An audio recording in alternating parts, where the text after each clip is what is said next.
Hi guys and welcome back to my channel. I hope you're all having a good day. Today we're going to be talking about the semi-finals, my reaction to them, and then my prediction for the grand final of Worlds 2022. For those that don't remember, I predicted JDG to beat T1 and for Gen G to beat DRX. Obviously, this is not what actually happened. As you can see here, JDG got slapped by T1 and Gen G on the scoreboard got slapped by DRX as well. So we'll talk first about the GGG T1 game. We could talk about a lot of things with this game. I think the first thing to talk about is we'll talk about T1 rather than JDG, because JDG sort of just like collapsed on stage due to pressure, and didn't look themselves again like they did against Rogue, to be honest. So we'll talk about T1 and how they've got issues. They've still got a lot of issues. And their issue comes from the fact that they are an ultimate vibes team. They make a lot of their decisions, seemingly, in draft and in the actual game itself, based on vibes. That isn't a bad thing. I mean, I wish some of our Western teams had the vibes that T1 do. Like, T1, take a fight. Like, the biggest issue with this vibes became obvious when T1 took a fight against Elder Drake. And they absolutely lost it because clearly they didn't really consider Elder Drake in terms of taking the fight, because they'd have probably won the fight if Elder Drake didn't exist in this situation. And like, it's a positive that they could read and take the fight, that they would win normally. Obviously, it's a major negative that one of our top two teams at this tournament doesn't understand how Elder Drake works, or seemingly doesn't recognize it in game. But like, the fact that they have this muscle memory and they have the ability to read the game just naturally without having to think about it too much, which is the issue in the West. We either have to think about it too much or we just don't understand things. It's a really good positive sign that they can do this. But obviously the fact that they're missing things like Elder Drake, which don't pop up quite as often in the game, it's a negative sign. It's something definitely that DRX can look to exploit in the final if they can drag games out that long. But then obviously if you're dragging games out that long, then there's other issues and stuff like that.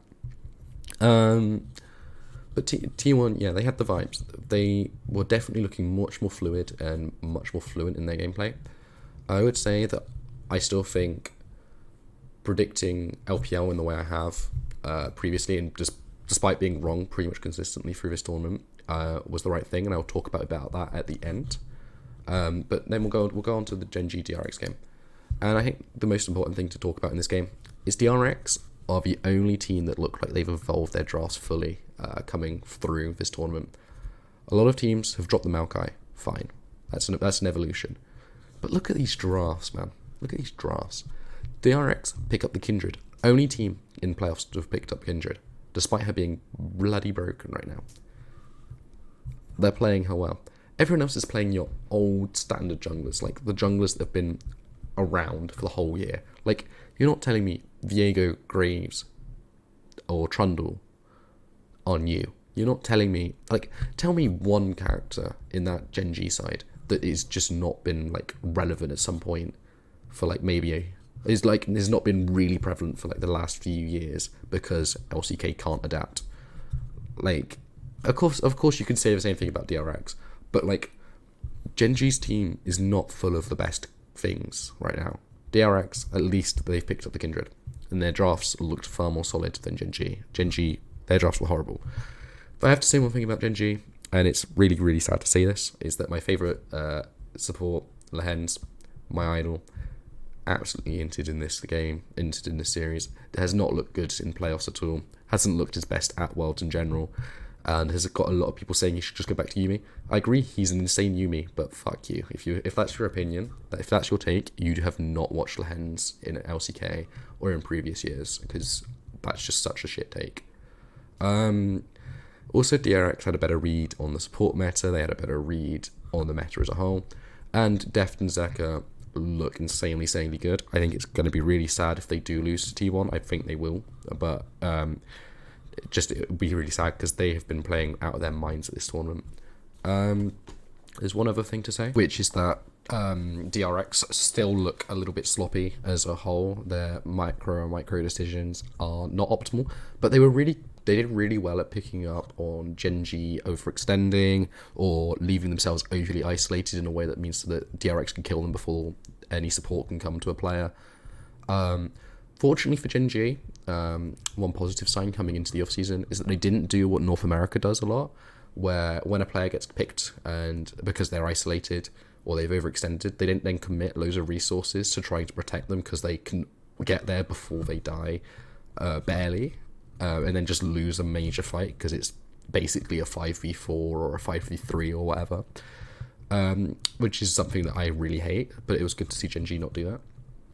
In terms of the final, which will be the thing I talk about just before I go on to why I still think predicting the LPL to do as well as I did, despite them completely shitting the bed, was the correct thing, is we'll talk about T1 DRX. I have no faith that DRX can win this game. To be fair, I haven't backed DRX at any point in their Fairy Tail run. So their Fairy Tail run obviously starts with the LCK regional finals rather than at any point previously. I didn't expect them to win any games because Sandbox and Damwon were significantly better. Well, Sandbox in particular, who obviously played them in their final game, were significantly better than DRX at any point this year in LCK. And whilst I love Deft, the rest of the team gave me no reason to really back them. I don't really remember LCK regional finals. I remember watching maybe bits and pieces of it. I was more engrossed in the LPL regional finals, which I'll talk about again when I talk about why I still think the LPL were probably the stronger region at this tournament. And still, I'm glad I backed them as much as I did. Which makes me sound like I'm getting really defensive because I keep repeating it. Oh well, because I kind of am, maybe. But yeah, their Fairy Tail run's been really cool. I haven't backed them at any point. I expected them to lose to EDG. I did expect them to get out of groups. I did expect them to do that. But I expected them to lose to EDG. I expected them to lose to Gen G. Both games, I think I said EDG 3-1 and I said Gen G 3-0, I think. So I think that tells you a lot. Obviously, I haven't been able to engage too much in the quarters and semis just because of time and the fact that I'm at uni, which is something that's all new and stuff. So I haven't got as much into it as much as I'd like. I haven't been able to break down games in the way I'd like to. I've only been able to go through one viewing and maybe a highlights viewing as well, which is a little bit sad. I will probably hopefully do something for the off-season. Off-season's going to be really exciting, especially once Rainbow Six Siege, they play this major, because then we'll have the build-up to SI whilst having the build-up to the 2023 league season, which is going to be really exciting. I'm really hyped for it. But T1 and DRX in the final, I think it's really hard because I want to say DRX win. My body physically wants to say Deft gets a world championship. And I'm genuinely thinking here, T1 have Gumayusi, who's in the form of his life right now. They have Faker, who's popping off now. And then they also have Zeus, Ona, and Keria. Wait. Yes, Keria. I don't know why. I always get him confused with other support players. Keria. That is an insane roster. You ignore... Zeus, one of the top laners in the world, was arguably at one point the top laner this year in the world. Ona was the top jungler in the world in spring. Faker, the best of all time. The best to ever do it. Gumayusi was the best in spring of all AD carries, fell behind Ruler, and he fell behind a lot of other good AD carries in summer, as he had a bad summer. Coming into this tournament, I probably had him at about 5th, behind the likes of Ruler, Viper. No, Scout. I don't know. I can't. EDG just confused me. Fuck me. I had him behind. I even had him behind Berserker. Coming into this tournament, I had him behind Berserker because Berserker was popping off and he looked shit. I had him as a team. I had him in a team that would do better than Berserker and Cloud9, but I had him behind Berserker as an individual coming into this tournament. So I think that tells you a lot about how I was viewing Guma coming into this. But now he's back to being the best AD carry in the world. Keria, solid support, very, very good for the rest of what his team want to do. And then you look at DRX and you go, I can't even remember their top laner. Pioshik, he's average. He's good, but he was known for a long period of time as Pioshit. He was not a solid choice coming into this tournament. Zeka, yeah. He's coming alive. He's going to be a big name in the future, and he already is one of the top mid laners in the world. Deft, one of the top AD carries in the world. Beryl, he's fallen off, but he's coming back. He has come back. He fell off and he came back, which is really nice to see. But like head to head, T1 just outclassed DRX. Like the fact that I can't remember who DRX's top laner for the life of me is Kingen. Okay, Kingen's solid. Kingen. It's not surprising that I forget Kingen because he is one of those players that is just like properly solid, and like I'd love to see him do more. I'd like him taking Wild to be really cool because he's like, in my mind, he's a bit like Keen, where he's like constantly outperforming his team, but he's like before this DRX, but he's like a solid player, but he's also quite forgettable when he's in a good team. So yeah, I think DRX, I'd love to see win. I genuinely don't know how to give a prediction, and that's what's going to take this video like ages to round up, because I don't like put notes on what my final prediction is going to be. I put notes on like what I think's going to happen, all the positives, negatives of teams, and like T1, obviously they've got the vibes, and which are good and negative. DRX have their structure, they're a bit more innovative. They seem to have counter-stratted some teams quite well. They seem to adapt in series quite well. They seem to have the plot armor. Like, I genuinely don't know. Like, for me, it's comparable to this. I'm going to just quickly cut away. For me, it's a bit like predicting this group, the major in Rainbow Six Siege, which there will be a video on coming soon to a channel near you. Because, like, Sandbox of APAC North, Korea, and Japan, for those that don't know, are hype. As an APAC North fan, they are like the hype. They are the hypest shit right now. And then you've got like Heroic, who are coming from Europe, who look really, really solid, but have players I don't like, right? Not that I don't like any T1 players, but they kind of remind me of T1 in this situation. Sandbox are kind of like DRX. And you got like Team Liquid and TSM. Team Liquid historically goated like T1. TSM historically goated like T1, and Sandbox are like versus 3 T1s almost in this group, and it's like I want Sandbox to win this group, but I don't see any way they can. For those that don't know, like, holy shit, they've got like MV Taylor, the boy. They got Static, who was goated. They got Arukaze. Like, it's fucking like MV Taylor is like deft, right? MV Taylor is like deft, okay. Arukaze, kind of like Zeka. He's like kind of new, kind of old, but he's absolutely fucking popping off now. And then like, good boy, kind of like Kingen. Static is a bit like, Static. Oh, I don't know whether Static's Beryl. No, I don't know whether Static's Beryl or Pioshik or Sales, but Beryl, Pioshik. They're a bit newer. They're a bit newer to like the siege scene than Beryl or Pioshik, so I don't really know if I can go with either of them. But it's like, it's so fucking hype, but I don't see any way they win, and that's what's so hard, because I really want DRX to win, and I don't know how I can like think of what DRX winning. Okay, so I've come back after a little bit of a break, and I still don't know. I'm just gonna say 3-2. Fuck it, 3-2 DRX. I think my pickers will probably end up going T1, but 3-2 DRX, fuck it. Like, the plot armor is too strong, and, like, I know I'm going to predict Sandbox to at least finish second in their group. So, you know what? Why can't I predict DRX to be T1, you know? Why can't I? It's gonna happen. I hate this. It's not gonna happen. My predictions are so fucked. Right. Now I need to talk about LPL. This is going to be a long one. I'm sorry, guys. Okay, so we're going to talk LPL.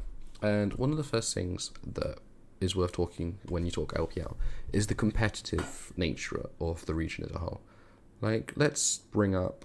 We've got the top 15. We don't need the bottom 2. We don't need Rare Atom or Team WE because they were shit. But, like, you've got a solid... Anyone's legend. Well, actually, no. Thunder Talk Gaming in 12th and up were all world competitors. I genuinely think Rogue probably finished 10th in this league. G2 12th. Cloud9 12th. Maybe worse. When I'm saying 12th, I'm like, it's because I'm not really considering IG or LGD or Ultra Prime. And I'm a decent Ultra Prime fan, by the way. I kind of like some of their players, like Rat and Chelsea. But like, you look at this and you go, JDG, Top, EDG, LNG, RNG, V5, FPX, Weibo, OMG, Billy. I did a video on why I wanted to see OMG at Worlds over any European or Western teams, right? Because OMG would genuinely wipe the floor of Western teams. Like, Shanji, Aki, fucking goats. But, alright, compare it with the LCK. Compare the LPL as a whole this year with LCK as a whole this year. Spring Split, MSI, LPL would have wiped the floor of LCK. T1 would have not made semis if LCK had 4 seeds. If MSI worked the same way as Worlds in terms of seeding and number of teams, LPL would have had 4 seeds in the semis. There is no doubt in my mind. Like, obviously this is all hypothetical and it's a bit pointless to talk about. But the point that I'm trying to make is that LPL was significantly stronger than LCK coming into MSI. And we saw that in the final when LPL, RNG just absolutely destroyed T1 because T1 couldn't draft, still can't. And T1 couldn't play the macro and micro to the same level as the top Chinese teams. And they probably wouldn't have done against any of the top 4, maybe even top 6 LPL teams. Like, I can't remember exactly who was top 6 LPL. Oh, okay. Yeah, no, they wouldn't have done. They would have lost. Maybe they'd have beat Weibo just because of the Shy and the factors of the Shy. Just because the Shy is so undependable. I'm not a big the Shy fan anyway, so maybe I'm a little bit biased. Just because I like consistency over flashy plays when we're talking about hypotheticals at any rate. But like, this is my point. LPL was insane. And coming into Worlds, I didn't watch the LCK Regional Cup Finals. I watched the LPL ones because, you know, LPL looked so much better at this point. Gen G looked like the only real threat. Sandbox looked decent. T1 looked overrated. They looked very, very weak. I mean, Gen G showed how weak T1 really were. So there are a lot of factors. Maybe if I'd have watched LCK Regional Finals, I'd have gone, okay, T1 and Gen G to have beaten these sort of teams are actually pretty decent. But I didn't. Maybe that was my error. But I still think I'm validated in picking, and I was correct to pick LPL to do way better than they did. I mean, they were so bad. Like, obviously I told you that Top would in. But when we're talking about this sort of result, with like RNG made quarters, EDG made quarters, Top didn't make it out of their group. Like, it's so underwhelming as someone who watched the LPL this year and watched how good the LPL were this year. Like, it's horrifying. Like, JDG, I like, genuinely, there was a world where I saw JDG, like, if Top played how they played in LPL, Top LPL final, Top versus JDG in the World's final was not out of the realms of possibility. Having 3-0 Gen G in the semis, like, was genuinely a real world possibility. And it's just fucking sad that the potential of LPL has just not been seen on Worlds ever. Like, LPL has always underwhelmed slightly. Like, even when we're talking 2019, which is like the Worlds that I loved the most because G2 made the finals. I am an EU fan. I was a G2 fan at the time. Still kind of like a lot of the players on that team. In fact, actually, no, I still like all the players on that team, but as in the current team. But I don't really like the org. But you see, even then, FPX were the only real LPL team at that tournament. 2020, sure, LPL did well, but like, it didn't feel like they ever reached the potential that they were showing us in the LPL. And that's just, it's kind of sad. I really hope that we get a tournament, maybe next year. Like, but then I've been saying next year since 2019. Maybe, I don't know. I really want to see LPL reach their potential, and I will do a video solely on LPL failing to reach their potential. This one's been a bit of a longer one. Apologies for that. I took so long to decide who was going to win. DRX T1. And I can't actually remember which one I predicted, so that's going to be fun to look back on later, because it's just so up. No, I predicted DRX. I predicted DRX because I said Sandbox would make it through their group at the major. So yeah, watch me now not predict SPX to make it out of the major group, because apparently I flip-flop like nobody's business and can change my mind in 5 minutes time. But yeah, it's been a long one. See ya. Hope you have a good day. See ya.